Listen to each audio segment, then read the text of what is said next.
Okay, guys, today we're going to continue with our similar triangles and recognizing them on graphs. So, remember, just like small thing to recall, if I have the same slope, that means my proportions are the same, which means I'm going to have similar figures.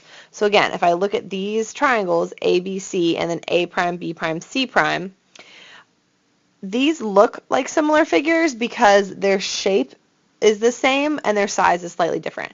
The way that I figure this out is I set up proportions, or I set up ratios, which is a comparison of two proportions.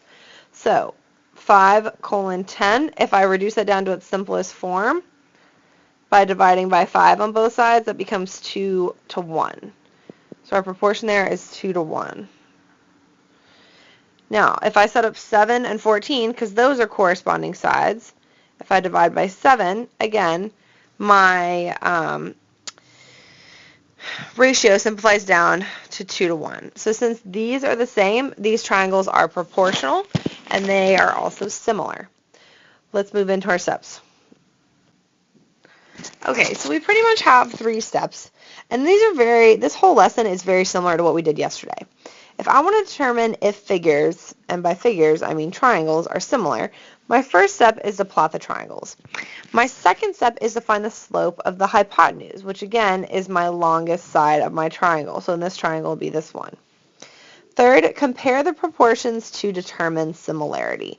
And remember, whenever I set up a ratio, which is a comparison of two proportions, let's say I had 3:6, I always want to reduce it down to its smallest bit. So 3 divided by 3 is 1, 6 divided by 3 is 2. I always want to reduce it down to its smallest numbers in order to compare. Let's do an example. Okay, let's say I had these two triangles, and this triangle here is A, B, C. I've already plotted it for you just to save time.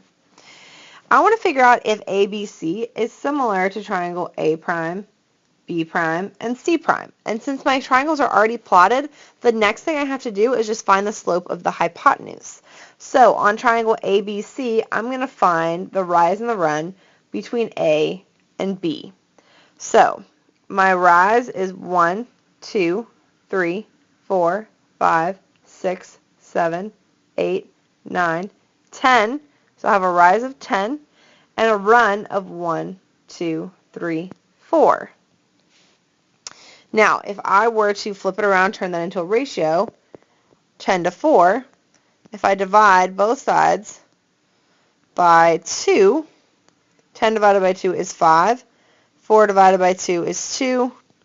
I have a rise, or I have a slope here of 5/2. Now, let's do the next one. If I want to figure out what the slope of the hypotenuse is for A prime, B prime, C prime, I'm going to find the slope between A prime and B prime. So I rise 1, 2, 3, 4, 5, and I run 1, 2. So I have a slope here of 5/2 for both triangles, which means these triangles are similar. Now, let's say that this question was asking you to explain how you know. Let's look at a possible exemplar answer for explaining how you know that these triangles are similar. Okay, here's an exemplar for what it might look like to explain this problem. The triangles are similar, that's my answer, because they have the same proportions and angle measurements. I found my answer by finding the rise over the run or slope of the hypotenuse and comparing those numbers. That is my calculate. Since both slopes were 5/2, the triangles are similar. That is my explain piece. So again, you see I have a perfect ACE example written out. Okay, guys, even though we don't know the lengths of each side, it's actually totally okay to use slope in order to figure out what the whether or not triangles are similar. So let's keep working on this skill and jump into practice.